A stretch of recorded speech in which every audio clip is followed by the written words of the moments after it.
expired. Senator Davey. Thank you very much, Madam Deputy President. I think it's quite remarkable for Senator Watt to stand up here and talk about a handful of examples of people who are spreading misinformation, disinformation. These people are backbenchers, and whereas from Senator Watt's own state, their own chief health officer has been one of the keys to turning people off vaccinations. Jeanette Young saying she would rather see 18-year-olds get COVID, this age group that is now recognised as being super spreaders because they get minimal symptoms, they are active and they work and they need to work, but they're out there. She's telling them she'd rather see them get COVID than get AstraZeneca. I mean, that is just the example of, you want to address misinformation? How about look in your own team as well? And for Labor to get up here today, let's just think for a minute. What else has happened today? I mean, I'm not focused on what Mr Christensen, member for Dawson, is putting on his social media. I'm not focused on what Senator Rennick is putting on his social media. No one is. So why are you concerned, Senator Watt? Why are you concerned? What I am more interested in, what else has happened today?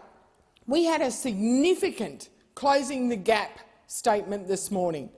But Labor are more concerned about trying to score cheap political points on vaccination rollout than actually focus on something significant, something that means a lot to a significant portion of our population. Maybe it's because Labor are concerned that even though they initiated the closing the gap process, which is welcome, which is a great process, born of the best intentions, but to date it hasn't been achieving our goals. That is why our government brought together a new 10-year agreement signed by all Australian governments, so it is not just the purview of the Commonwealth. The Coalition of Peaks and the Australian Local Government Association are also involved, and over 50 Aboriginal and Torres Strait Islander organisations have been involved in the process. Finally, instead of a top-down approach, we are actually involving the people most impacted by this vital policy area. But because Labor only care about vaccinations today, well, let's talk about the vaccination of the Indigenous population on this remarkable day.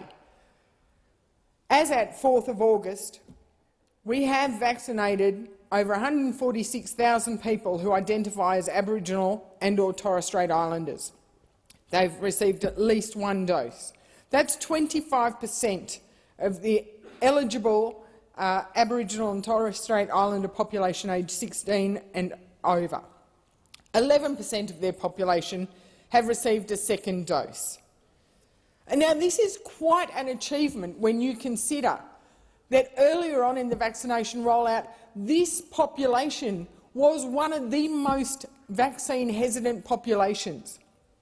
I commend the efforts of the Aboriginal health services that have gone to great lengths to educate and communicate with their communities and get these vaccinations into their arms.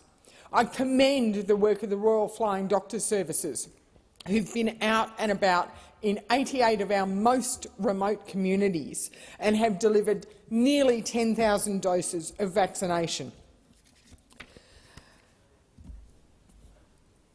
I come back to, however, the overall health overview for our Aboriginal and Torres Strait Islander people, because this is a very important part to close the gap. We know that our Aboriginal and Torres Strait Islander people have worse health outcomes, but our closing the gap statement today is supported by more than $1 billion in targeted investment to close the gap across multiple areas, but including nearly $300 million for Aboriginal and Torres Strait Islander health services.